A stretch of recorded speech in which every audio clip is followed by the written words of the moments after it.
Welcome, ladies and gentlemen, back to the Valley of the Judged. I am your one and only gaming monk, better known as Mildra, and with me is my good brother here in the temple, the man behind the tribunal, and the man who puts me on adventures every month, the one and only good brother Monarch. I have no random aside to start with today. We talk Chronica Feudalis. So, coming off of our look at the wonderful cyberpunk affairs that are in the Gaia complex, and the deadly affairs as well, we spun the wheel on what the between season one shot would be, and the wheel landed on Chronica Feudalis. And the big question is going to be, this is doing another case of a specific point in medieval history, even with a bit of fantasy. Are we going to have another Monster 1244 on our hands? This game does have a dice system, so we're already in the realms of having a game. I like that that's become our new whipping boy and replacing Valhalla, although Valhalla is certainly going to be one of the big whipping boys of this channel. Those are whipping boys for two entirely different reasons. Valhalla was a mess of a game. Monster was attempting to convince you that it was a game when it had no business being on the show. Yeah. Now, one might say, wait, this is 130 pages. How are you going to do this in a one-shot? Well, a good chunk of it is dedicated to a sample adventure, and we don't cover those here.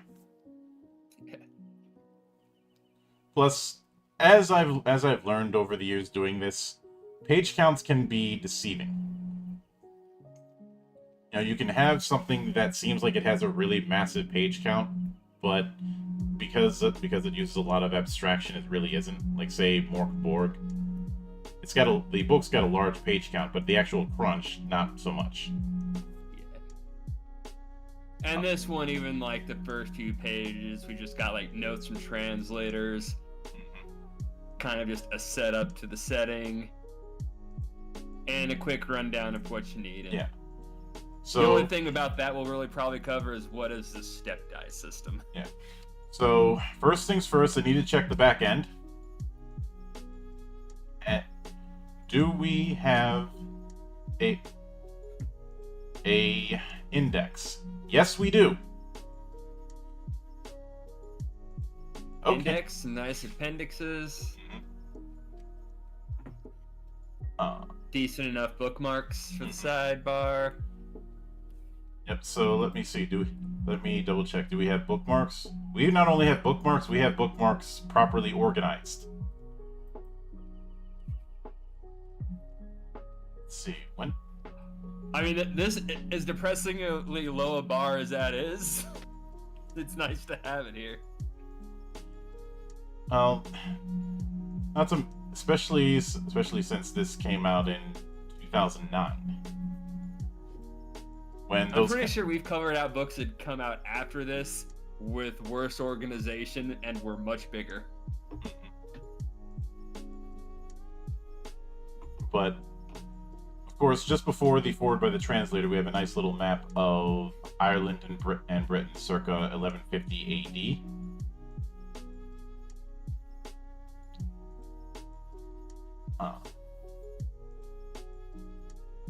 Which is pretty much what you'd expect it to be. Then a forward by the translator, and I think I'll take this.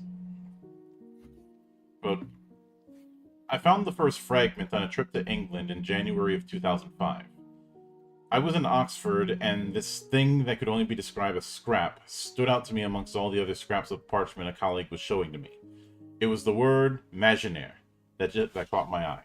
It was, in actuality, not a whole word. It was a fragment too, just like the parchment it was scribed on. Immediately to its left was a large space marked in light pen marks with the initial, an imposing capital I, where would go if the intended illuminator had ever gotten his chance to draw it. Imaginaire, a big French verb mixed in amongst archaic English prepositions, adjectives, and nouns. To imagine. And that is just what I did. I spent the following 4 years imagining what this text was trying to tell me. I soon found more fragments, one here, one there, always in some dusty corner of a university or college where they keep things they're unsure how to classify. I made my scans, transcribed the archaic words into my laptop, and was on my way. I was putting together a puzzle, but of course I never knew if all the pieces originally came from the same box. I didn't know what I had, I didn't know where I was going, but the fragments were starting to tell a story. Yet they weren't. More to the point, they were telling me the rules for how to tell a story. And not the type of story that an author crafts, but rather the kind that a chronicler experiences. A story not written by one person, but created in the moment by several people in unison. A collaborative, creative exercise. An opportunity to imagine. The text's actual scribe, as it turns out, was not a scribe at all.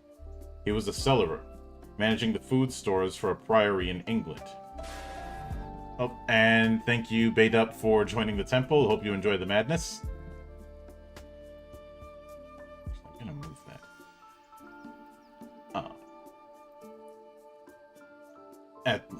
Of which the exact location I was never able to determine, and living sometime in the late 12th century. The cellarer did the writing, but the authorship belongs to 3 monks he associated with. Brothers William, James, and Adam. Like the creative exercise they describe, what they devised is also a work of collaboration, each member contributing something to the whole, though I must admit I am somewhat disappointed that James was never able to illuminate its pages as the cellarer had promised. All in all, the result of the endeavor is a game. It's not unlike modern role-playing games in which several players describe the actions of their characters in an imagined world. In fact, where the archaic descriptions or the spaces between fragments have failed to communicate the intentions of 12th century cellarer and his fellow monks, I must admit I have borrowed ideas from some of my favorite RPGs to fill the gaps. So I see you in the chat there, Baydup. Thank you for the follow and welcome to the party. We're just going through Chronica Feudalis and giving our thoughts as we go through it. Continuing on. I'm not sure that my work can necessarily be called a faithful translation of the original text. Wherever possible, I've tried to maintain the spirit of the cellarer's words, but I have perhaps taken the game's first instruction, to imagine, a bit too literally. My efforts were targeted primarily at the game itself, decoding its idiosyncratic terms and mechanisms into something understandable and intuitive. Translation of the text notwithstanding, I think the resulting game is playable and entertaining, while still something very close to what 4 modest monks played in the dim light of a damp cellar so many years ago. And I think they might even be proud to think that this game of their invention would be played these vast centuries later. I hope you enjoyed as much as I have, and as much as I suppose they did.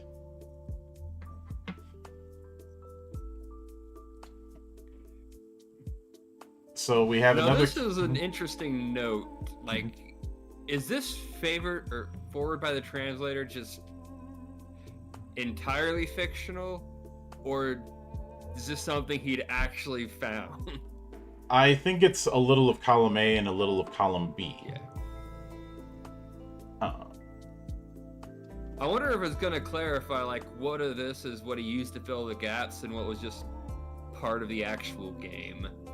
I think it'd be difficult to do that if he really was getting it from raps that universities couldn't classify. Yeah.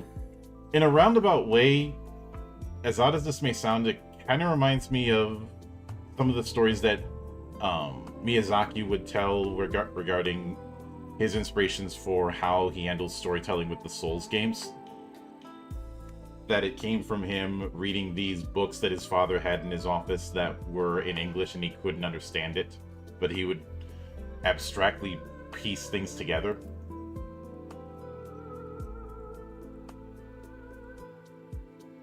But right after that, we have the first chapter proper about Imagine. And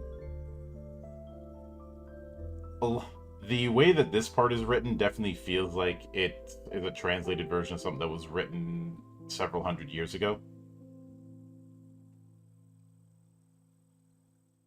But a lot of it seems to be written in universe, like especially the what you will need. To play a game, you will first need players. You can play with as little as 2, and there is not necessarily an upper limit. We have 4 players here at the Priory, and think it is a goodly number. 4 is the number of season in the year, and the number of holy gospels in the Bible.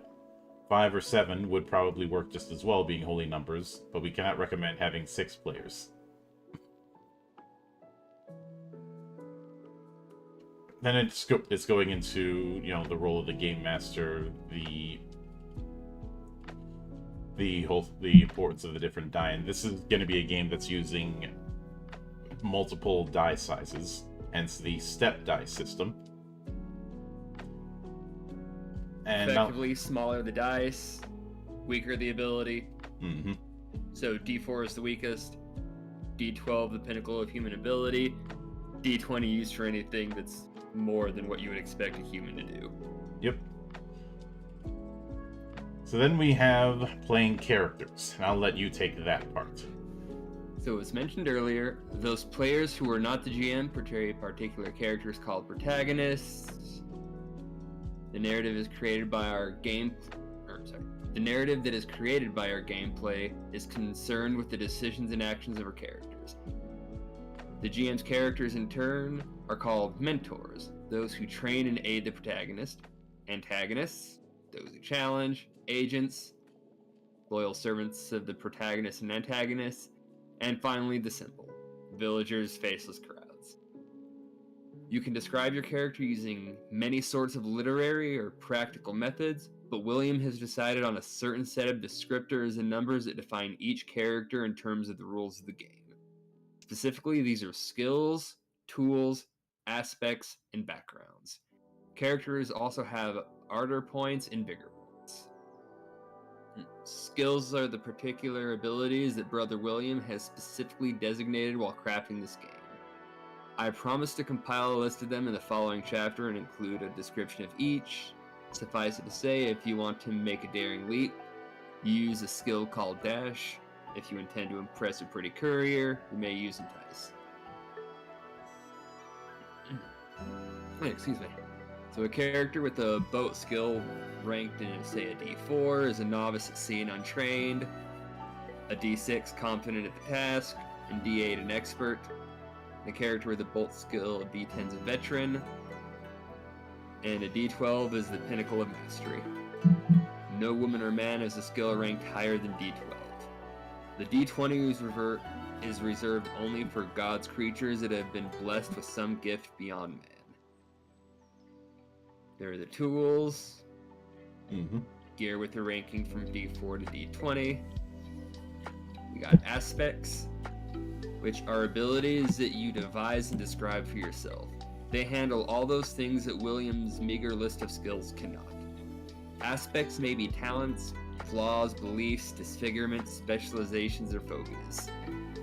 They may serve to define your character's occupation, status, or religion. You will write your aspects as phrases, and these can be as simple as attractive or as intricate as her fair beauty is the subject of many a song across the land. The trick in all of this is to write something that is both clear and inspiring. Aspects are also ranked from D4 to 12.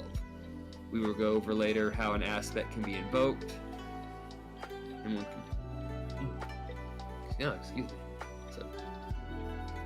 we will go over later how an aspect can be invoked to provide a bonus or endure when they cause a penalty. When compelled, aspects influence your character's behavior. The translator said earlier that he may have taken things from some of his favorite RPGs to fill in the blanks. Something sure is fate in here. Although, now hopefully it won't fall into the same trap that fate does. But the fact that aspects have a die rank certainly puts them better than fate's aspect system. I know I keep using fate as a whipping boy, but if the shoe fits.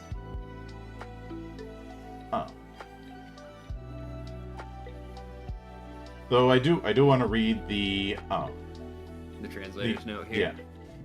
I believe the mechanic that William come up with is more literally translated as special gifts and tests handed down to us from the Almighty. but is a little convoluted with the Chant of Invocation and, well, a very long-stated label for the mechanic that appears frequently throughout the text. When all is said and done, the rules for this subsystem are so similar to the aspects mechanics from the Fate 3.0 role-playing system, as I've read them in the game Spirit of the Century. Yeah, that tracks. I've made a slight substitution here. As I've stated before, my primary goal with this translation was to provide a game as playable as the one William et al. Enjoyed over one that's strict and accurate representation of the original manuscript. At any rate, as the mechanics and rules for Fate 3.0 are made available through the Open Game License, so are the aspect rules here. See the OGL page at the end of this book. Oh, if only we knew what would happen. I don't think we need to get into all the OGL stuff right now. If anyone's that curious, there's a video on my YouTube page from months ago where I covered it. Yes, and we get what's Ardor. Mm-hmm. Ardor. Is that Ardor or Ardor? Ardor. It is Ardor. I believe that the best way to describe Ardor is that energy that grows in us when we encounter adversity. The energy that we spend to set things right in God's eyes. In the game, Ardor is a system of points. You earn these points when your character is hindered in some way, usually by an aspect, but sometimes by a tool or some other condition. You spend Ardor points to invoke your aspects in your favor or, in some cases, to gain an extra action. And Vigor is another point system. It represents just how much you are able to participate in any conflict your character gets into. Every protagonist, antagonist, and mentor starts with 3 points of Vigor. Agents start with 2 points, and the Simples start with 1 point. Points of Vigor are lost when your enemies successfully attack you. If you run out of Vigor, you are eliminated from combat. From the conflict, but conflict, yes. But point still stands. So they can. Now we did skim background, but it is basically a descriptive tag, much like aspects, but not with a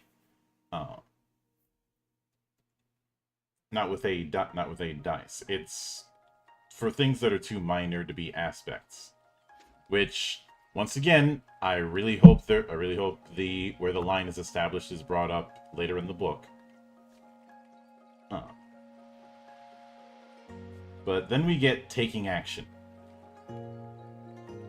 First, going into when you'd need to roll dice, which I've gone over this many of times. You roll dice when there's a risk of failure, or where the outcome is not exactly set in stone. When this happens, you'll assemble what Brother James dubbed a dice pool. A few dice you will roll at once. You start by deciding on the appropriate skill for the action you're performing. You then put that skill's die into your dice pool. Then decide if you have a tool listed on your character sheet that can aid you. If so, add its die to its die pool. And lastly, you have an opportunity to invoke one or more of your aspects. If you have an aspect phrased in such a way that it will help your chances, spend an Ardor point and add its aspects die to your dice pool. There are 2 things to note before you roll your dice. The first is that you cannot roll dice than you currently have points in Vigor. If you do have more, remove the dice with the least number of sides from your die pool until you fulfill this rule. Next, you must check for any penalties. If there is an aspect, a tool, or some condition that would hamper your success, you may have to remove another dice from the die pool. We'll go over this in detail in the chapter on play. Finally, you let the dice out of your hand in a gentle roll onto the table. Gentle. I've seen how some of you roll. Just saying, some people are a little bit too vigorous with the die shaking. I may, from time to time, be guilty of this. Usually you're looking for the highest number that comes up on any of your dice to stand as your primary result. Sometimes the numbers that come up on the other dice are important as well. The result is compared to a target number, usually determined by your GM, or to the result of one of your opponent's rolls. If your primary result is equal to the target number of opposed roll, then your action is successfully performed.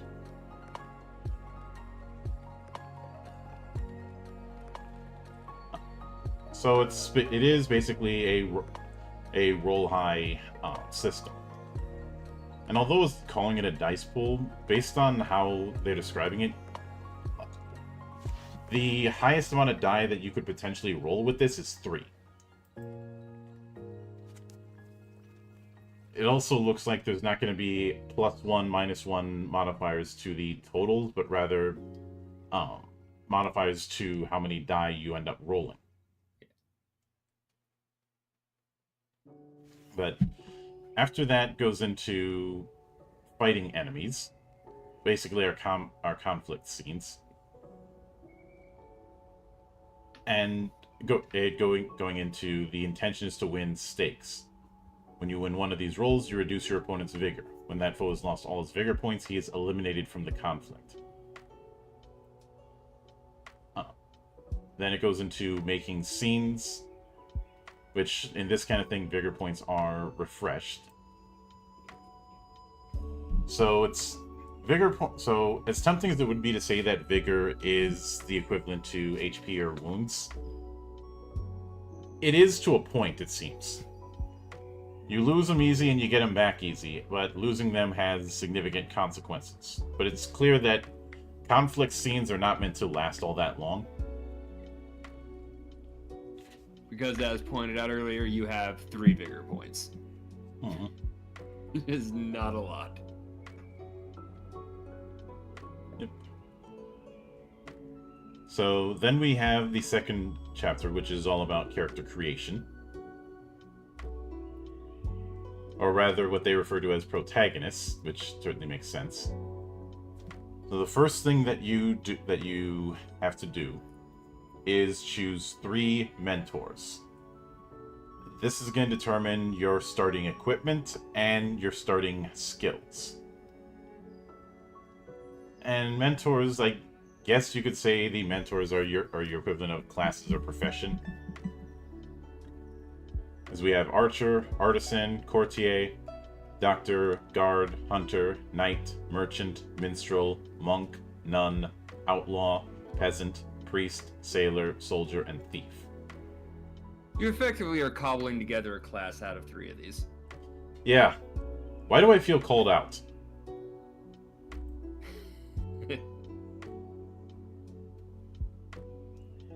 And each one has a set of gifted tools. Some of them have more than others, and each of the tools has a die rating. But because of that, you're going to start with 9 skills in total. And I know one might say, where's attributes? There are no attributes. This is all skills. I will note there are repeated skills. I'm going to take a wild guess and say you're probably intended to not say pick both Monk and Nun. Just by virtue of you'd end up with fewer skills. Unless you can stack them to a sense. We'll get to that. I guess we'll get there in a minute. Mm-hmm. Yeah. And when you choose your 3 mentors, of course, you then note what the die skills that you have in each. It should be noted that no matter what, you always have at least a D4 in every skill. That is good. That is good because we've seen what happens when somebody has no points in a skill and they are desperate to not use that skill. Whereas if you've got at least a D4, then you've got some chance. It may be a slim chance, but you've got it. Oh. So basically for each skill that you get, you increase the die by 1 step. So you can double up. It just means that you're not going to have as good of skills in other places. Fewer skills, but higher ranks. Mm-hmm. So if you do Monk Nun, if you can somehow rationalize that, you would end up with a will of D8. Yeah. I think D10 if you also select a Doctor. Yeah. And in addition, all of these skills are divided into 4 categories, which I like. Chase, Combat, Parlay, and Subterfuge.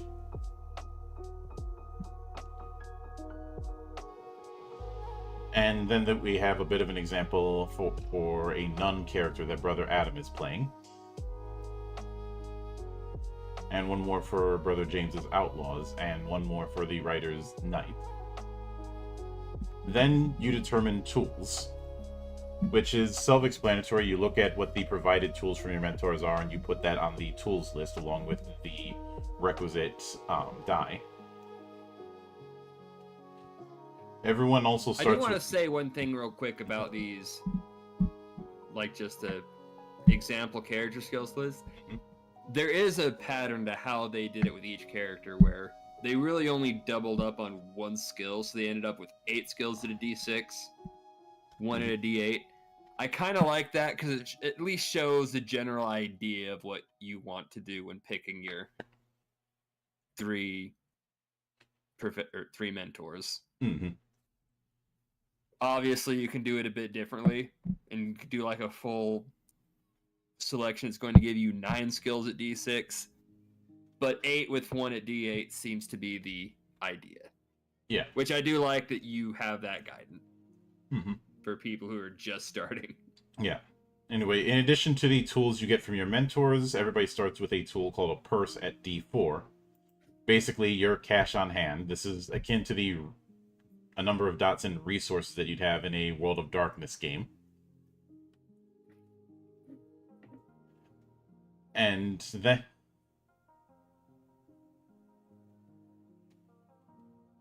then writing 3 aspects, which we already covered what aspects are. And while there's a few examples here, remember what I said about the guidance problem? It does kind of rear its ugly head here.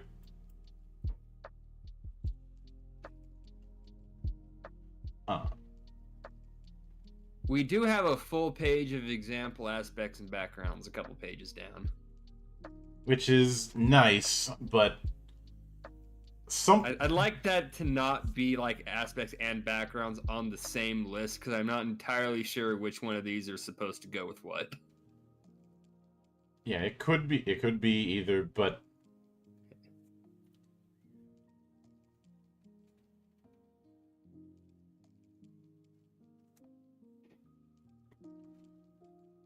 I think the problem that I have is that the dividing line between what is too broad of an aspect or too broad of a background and what is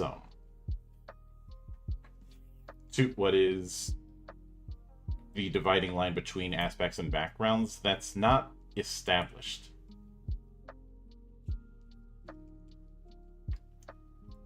I realize that whenever I bring this kind of thing up with guidance for blank check mechanics, a lot of people are like, well, you just want something spoon-fed. No, I don't. I think it's important to understand the line if you're going to give people, again, a blank check. But I realize that this is a problem that's inherited, that you also see in Fate, but it's a pet peeve of mine whenever I see it.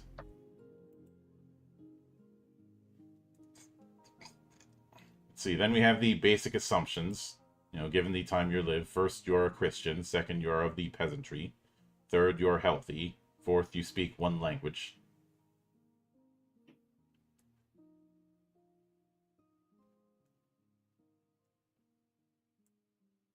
Let's see, and then Ardor and Vigor. Both of these start at 3. Then naming your character. Though we do have another translator's note saying, appropriate names would not be difficult for our cellarer to imagine, but for us, several centuries later, I thought it might provide some help. Biblical names are common in the period. Men often have names like Adam, George, Godfrey, Henry, Hugh, John, Richard, Robert, Roger, Simon, and that goes over into popular names for women. Surnames often divulge your occupation: Cartwright, Cooper, Fletcher, Smith, Tanner.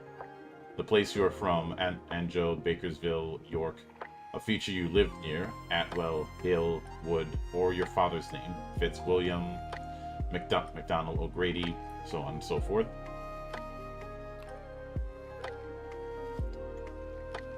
And we get some the character sheets using some of the examples from earlier. Mm-hmm.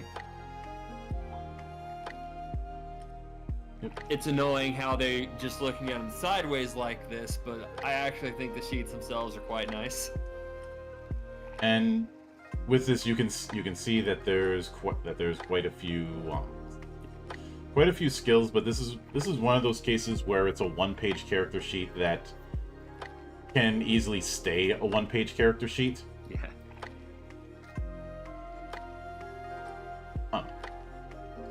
But then we have the GM's characters, starting with the simple, which are basically mooks. They only have 1 point of vigor. And instead of going with every single skill, you just give them a single D4 or D6 skill, or sometimes a D8. But it also indicates that most die rolls in this are going to be contested.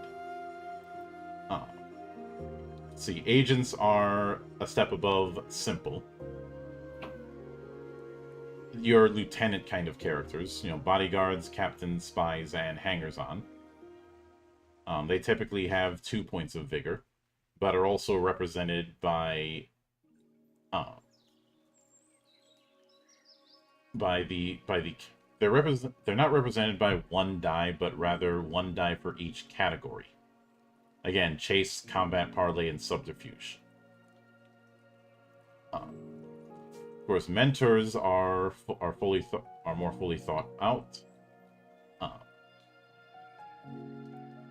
And you would choose which 3 skills the mentor teaches and rank each of those at a D10. So that list from earlier isn't necessarily all you have to work with. Mm-hmm. Just kind of tells you how you can also build mentors here. Yep. Let's see, then antagonists, which are meant to be the parallel to characters, are you can assign them either a single die, as you would for the simple, or a die for a skill category, as you would an agent. And if the GM wishes, they can further flesh them out. But there are a few limitations. No skills can be ranked below D4. No skills can be ranked above D12, with an exception for some beasts. Any important character should have at least 1 aspect. And then we have the case of animals, which they have a much more limited set of skills. But you could also use some animals as tools, and some animals are going to have D20s for their skills. An obvious example is the horse is going to have a D20 for his dash. Mm-hmm.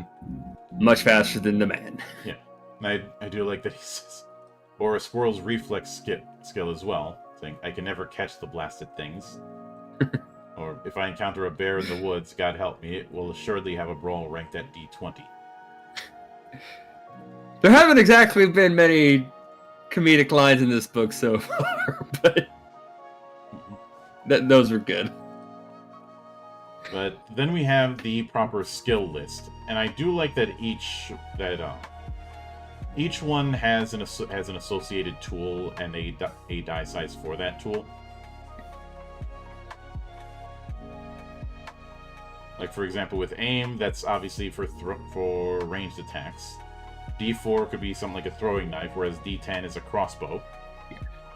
So if you have, say, a D4 or say you're using a D6 for aim, you're using a longbow, your pool of dice would be D6 plus D8. Mm-hmm. And I'm not gonna. I do find it a bit odd that some of them don't. They say any form of combat that does not make use of weapons, but you've never heard of. I know it would be a few centuries before brass knucks, but you've never heard of wrapping up your fists. Oh, I I know one could argue one way or the other. I'm just having a bit of a laugh, but some of the tools don't run to the full range. In fact, a good amount of them don't. Which is unfortunate, I think. I think it makes sense though here. Mm-hmm. It makes sense, but I'm not going to make a big stink out of it.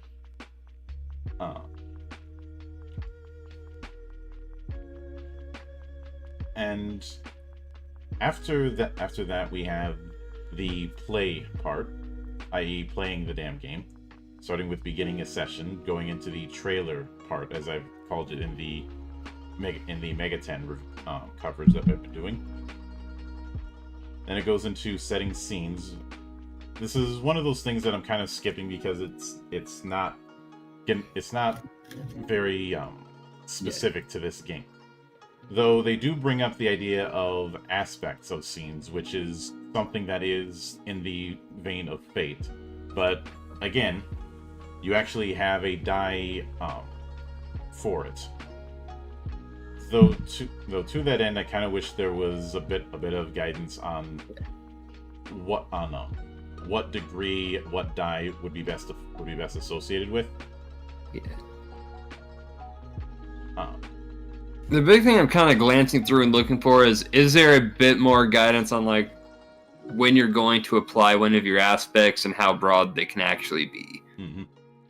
Which I'm not really seeing. Yeah. Not at a glance, though. Yeah. After that, we do go into rolls. And, of course, checking the vigor limit, applying a penalty. We already went over this. Yeah. It's kind of standard. You might have an opposed roll or a target number. Mm-hmm. Go big. It is worth noting that whenever you make a roll that suffers a penalty, you earn a point of ardor. If each die in your pool is greater than the penalty's rank, then the penalty has no effect and you earn no ardor.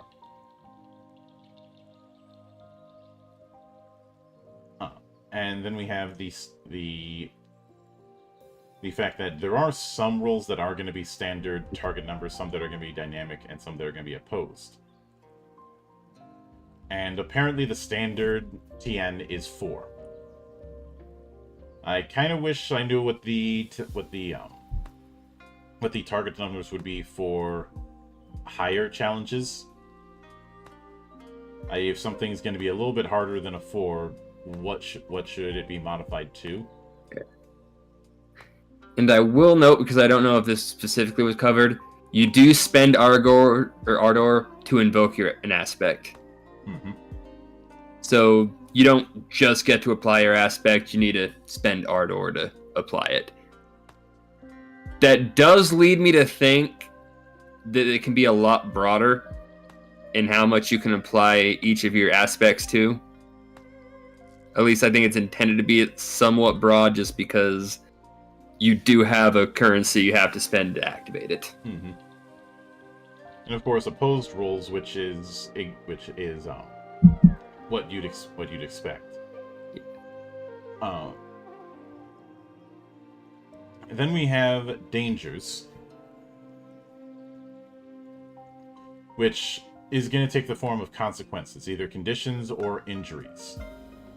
These are ranked using dice from D6 to D10, and injuries from D8 to D12.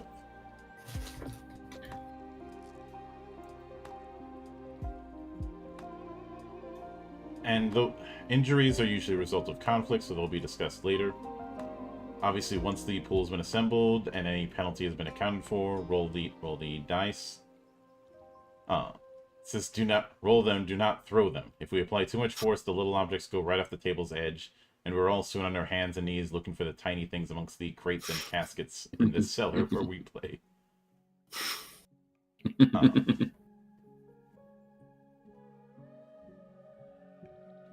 But even though it's roll and keep the highest, if more than one die rolls over the target number, it's considered a double or a triple success.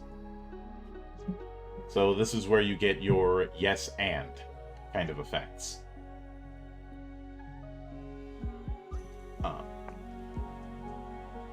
And And after that is maneuvers. These would be, indirect actions that are meant to create some sort of condition. Of course, then it goes into conditions, and it really is showing that the concept of conditions, aspects, and the like is drawing upon fate.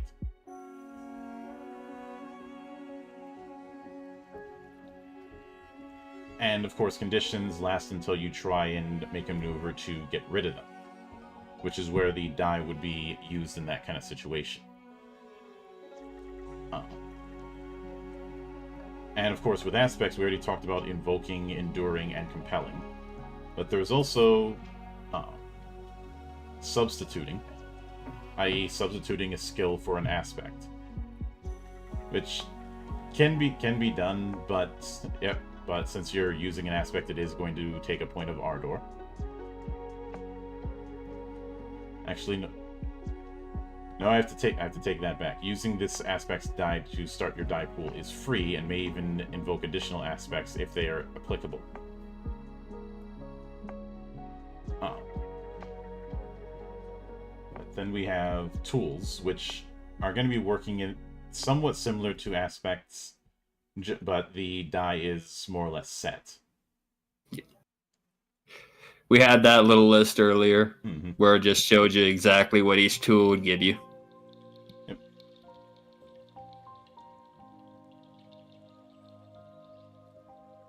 And when it comes to Ardor, you earn it when you suffer a penalty from enduring an aspect or a tool. One of your aspects is compelled, or an opponent invokes one of your aspects and uses it against you, in which case you receive the Ardor point directly from your opponent. You spend Ardor to invoke an aspect, invoke a tool for a secondary purpose, or invoke a secondary tool, declare an aspect, ignore having to endure an aspect or tool, defy the compelling of an aspect, perform an additional simultaneous action on your turn in conflict, perform an additional simultaneous reaction between conflict turns, or rewrite the description of an injury you've just received. And while players have a limited pool of Ardor, the GM has an unlimited supply. If the GM, while playing an opponent, wishes to invoke an aspect or tool, he pays the Ardor point to the player or protagonist that the action is most likely to harm. Well, I'd say that's a good way of rationalizing the unlimited points with the GM. Yeah.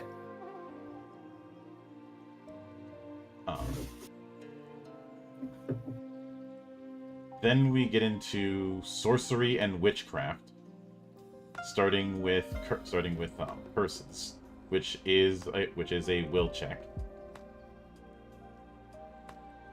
But for all intents and purposes, curses are going to be working the same way as the other, aspects of the system.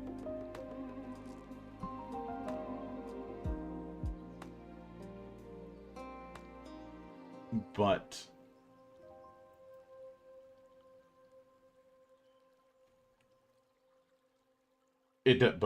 using it does give them the witch aspect at D8.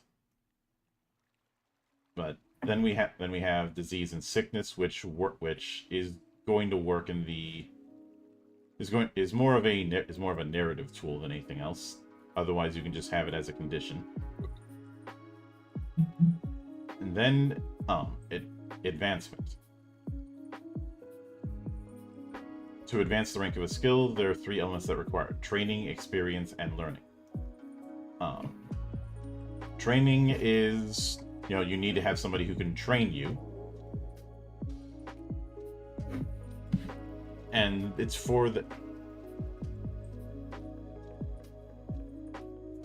that reason that you have those little circles, as you can see with this one.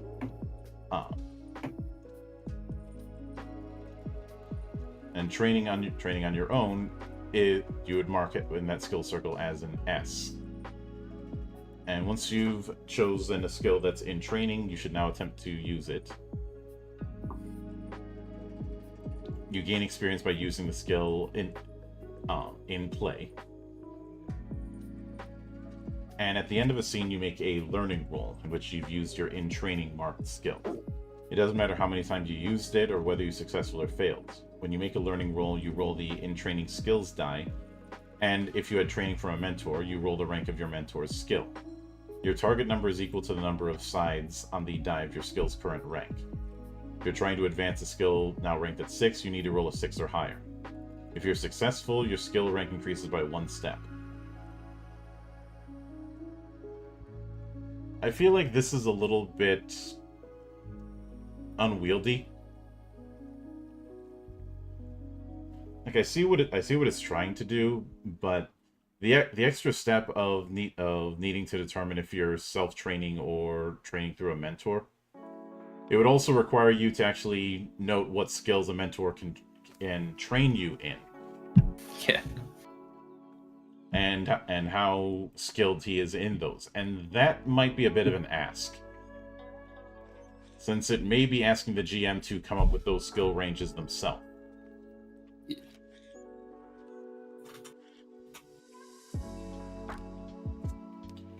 That's why I say, again, a bit of an ask.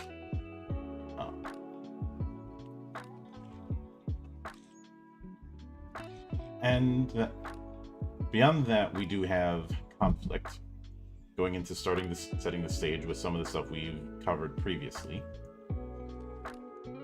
Yeah, like, we already know how a vigor works. Yeah. But it is nice to kind of have this order of operations and explaining all of this again. Mm-hmm. Just all in the same section. Pretty much. You can attack multiple targets, just assigning each individual die result to one of your targets. We already covered maneuvers and taking multiple actions. Then, as a response, when it's not your turn, you can only act in response to the actions of the person whose turn it is. Though, once again, this is another case where I never understand why there's a limitation on how many times you can respond.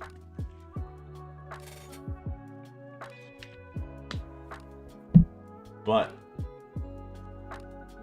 we also have the concept of Vigor Rush. As an option, when your Vigor points are low and you need to do something particularly daring, you might consider using a Vigor Rush. A Vigor Rush allows you to wager 1 point of Vigor on your next action, reaction, or passive defense, in exchange for being able to ignore your Vigor limitations and any aspects or tools you might need to endure. In other words, you are able to roll your full dice pool, not needing to call any dice or Vigor penalties, but caveat utilitor. If you fail your roll, you automatically and immediately lose a point of Vigor. This is particularly useful if you're down to 1 Vigor point. To retain Vigor on a defense roll, you need to score a double success. However, this will never happen with a straight roll, as your 1 point of Vigor will only allow you to roll 1 die. Using a Vigor Rush allows you to roll as many die as you need, giving you that chance. However, if you fail, you lose your last Vigor and are eliminated from the conflict. So, one thing I do want to note that we kind of just passed over was the passive defense. Mm-hmm. I'm bringing it because I don't think it's really an issue of like only reacting once specifically, even though it does say reaction. Because your passive defense, you are just using your appropriate skill roll for your defense against the attack. Mm-hmm. Fitness for combat, will for parlay, hide or sense for subterfuge. And you still add the tool as it applies. So I don't think it's quite the same as some of the other things where you really only get to defend yourself once. Mm-hmm. So I don't think that's really an issue here. Yeah. Now, injuries, as I mentioned, are treated similarly to aspects in terms of using a die. But it's more of a alternative to dealing with vigor loss. If you took 1 point of vigor loss, you can take an injury. If they got a double success, you can step up the injury by 1 die, or if they got a triple, then have it be a D12 injury. You need to have at least 1 point of vigor remaining afterwards. Otherwise, no.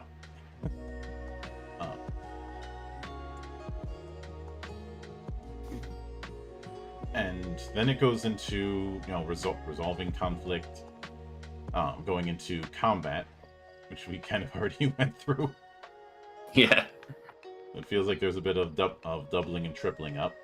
Going through maneuvers, going through a social altercation with Parlay, which is going to work similarly, just not with the standard attacks. But it's basically doing social combat, and subterfuge is going to work similarly.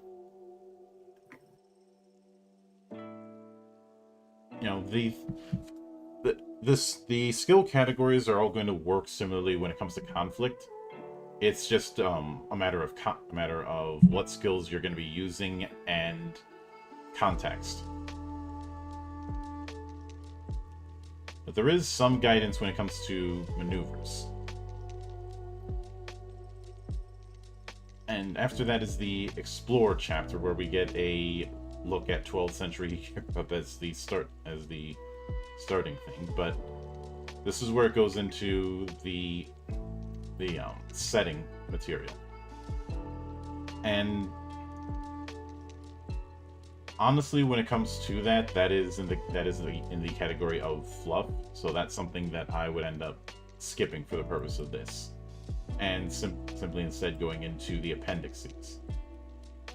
First with a collection of mentors,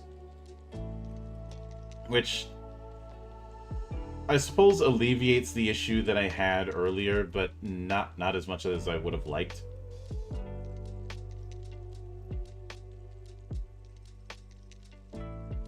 But at the very least, we have a background. I still don't like the fact that that the GM is almost expected to have a bunch of NPCs on standby to account for the mentors. I mean, they're already going to have a plethora of NPCs as it is. And we have a couple examples of antagonists, as well as their appropriate agents.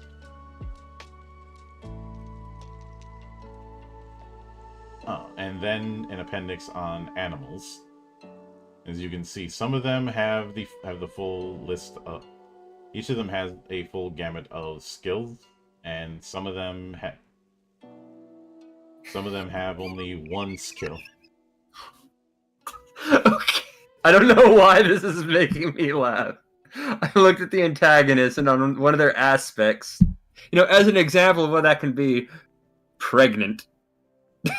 I don't know why that's so funny to me. But yes, pregnant can be an aspect. Yep. And after that, we get a index as well as the inspiration and sources. So, Chronica Feudalis owes much of its design to the following inspirations. I first became familiar with step die systems through Earth Dawn, and then when I flipped through a copy of Savage Worlds at my favorite LGS.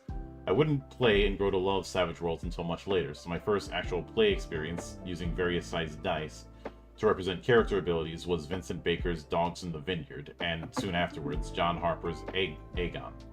Both good games, by the way. These games provided much of the inspiration for Chronica Feudalis. Aspects are taken, via the open game license, from the Fate role-playing system by Robert Donahue and Fred Hicks. These few, simple rules provide a versatile and elegant skeleton upon which the game is built. Backgrounds were much inspired by a post made by Benjamin Bao on RPG.net. Benjamin, or Bailey Wolf, calls these gimmies. I first played with the idea of mentors as facets of the character creation system and character advancement in a previous and unfinished game design called Thing. The mentor system stems from career or life path systems such as Luke Crane's Burning Wheel, Traveler, or Warhammer Fantasy Roleplay. Historical information, especially that of the political backdrops, was primarily gleaned from the following sources. The Anglo-Saxon Chronicle, Part 7, AD 1102 to 1154, the online medieval and classical library, translated by Reverend James Ingram. Cantor Norman F. Civilization in the Middle Ages, a completely revised and expanded edition of medieval history, New York, Harper Perennial, 1994. Guise, Francis and Joseph's Life in a Medieval Castle, New York, Harper Perennial, 1979. Life in a Medieval City, New York, Harper Perennial, 1991. Life in a Medieval Village, New York, Harper Perennial, 1991. Henry of Huntingdon on King Stephen's Reign, Medieval Sourcebook, translated by Thomas Forrester, 1996. Madden, Thomas F. ed. Crusades, The Illustrated History, Ann Arbor, The University of Michigan Press, 2005. That's an interesting way to spell Michigan. And that more or less covers it.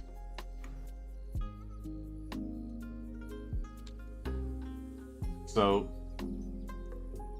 I think on the question of, is this another Monster 1244? Not even close. Yeah, the answer to that is no. If we ever answer yes to that, we are stopping halfway through reading whatever it is we're working on and not going through the whole thing again. Yes. Now, that being said... If there's another instance like Monster, we need some better screening for this show. Mm-hmm. But anyway. So, this is a very light affair. One it's not as light as Fate. I'd say it's in between the middle ground between Fate and Savage Worlds, which of course is the big inspirations. I know, and there a lot of people were taking inspiration from things like Dogs in the Vineyard or Aegon in the mid 2000s. I'll put that out there right now. That's nothing new. But given how much of the Fate DNA is present in this thing, it also carries a bit of the same problems. These are problems that I've talked about every single time I've ever reviewed or talked about a Fate game. There are some games that do manage to avoid this problem, like Tianxia, which does not have this problem because it's very specific about its aspects. But it is a problem that ends up happening. The aspect system, whether it be through aspects proper, through backgrounds, whatnot, has a severe issue with guidance. Aspects are described as essentially a blank check. The problem is, with a blank check, you can have just about anything and everything, and you're putting a lot more pressure on the GM to establish where the line is. But you shouldn't assume that the GM has that level of experience to do that. That's like my only real major issue with this is it needs some better examples of what an aspect can actually cover. Like, yeah. I will say it's not quite as bad seeing the examples of antagonists and what pass for aspects. Mm-hmm. I don't know why that's only in the appendix and we didn't get a little bit more of that earlier. And I know, but I would still like to. I know that there's that list of aspects and backgrounds, but the problem is it's aspects and backgrounds. I don't know where the line between the two is. Yeah. And if you're going to say that there isn't much of a line between the two, then why are they separate parts of the character sheet? Because one of them uses dice and the other one doesn't? I realize backgrounds are kind of more there for flavor, but aspects are kind of already that, and also something mechanical. So the line... I don't really think you need backgrounds. Yeah, I think if you just pretend backgrounds isn't a thing, it's less of an issue. I suppose, but I do have to maintain my policies. Like, I'll say, pretend backgrounds aren't a thing, and all of those are aspects. That makes it a bit nicer, but I would still like to see, like, at least take, like, 3 or 4 aspects and give a list of stuff you would expect to be able to do with that aspect, so you kind of have an example of ranges for what one aspect can cover. Mm-hmm. That's what I'd like to see. Oh, yeah. And I think that'd clear it up. Yeah. Now, as far as where I would rank Chronica Feudalis, I'd be fine with going with recommended. The guidance issue is not enough for me to go with strongly recommended.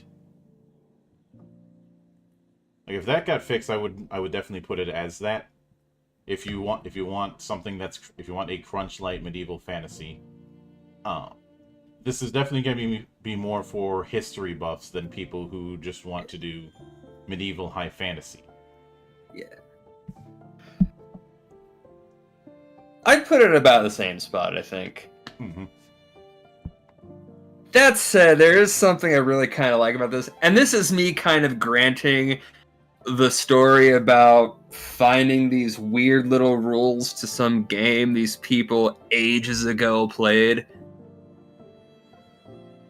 I think that kind of puts the DNA of role-playing, like, way back farther than even the days of, say, chainmail in the tabletops. Like, some kind of role-playing seems to have always existed somewhere in society, in some form or another. Are you familiar with the old Strategio game? Not the one that we played as kids, but the one that was a officer training tool. Yes. I don't know too much about it, but I'm familiar with the existence. Yeah, I've read scans of the book because the book was at the University of Minnesota, but it's no longer there anymore. It was kind of weird that they used a spinning top as the randomizer instead of dice. I was gonna say, well, maybe the D12 wasn't invented yet. No, it was. The D12 was a thing in ancient Rome, as part of the whole elemental thing, but who knows? But yeah, I just think it's kind of neat to see, like, some kind of role-playing thing existing in, like, all these different spots throughout history that you might not have expected. Mm-hmm. And I do appreciate that the whole thing is written in that in-universe style. Now, of course, how much of this was the original text scraps, and how much of this was the creative liberties when you've got to fill in the blanks for this sort of thing, is something that we'll never know. And I don't even think the author could tell us. I'm not expecting to know where every scrap came from, but I don't even expect to hear, like, a ratio of how much it was. Yeah. Like, I'm sure the author could give you a decent idea, but it's probably been so long it's blended together for him too, but... Mm-hmm. I do like that he's trying to take that old ass game and make it playable. It just warms me that someone put in the effort to do this. Yeah. I mean, it's as far as in-universe retelling of historical Europe, you can certainly do worse. We've seen what counts as worse. But that, I think, will cover it for this particular episode of The Valley. We'll be back here next week, covering something that I kind of dipped into with Akira last month, but we're covering the version that is the one that started my journey with my good friend Christian Nome. That being the declassified edition of Titan Effect. So stay tuned for that. But until then, on behalf of the good brothers present and not present, my name is Mildra. I am your gaming monk. Stay fucking frosty, everybody. Thank you.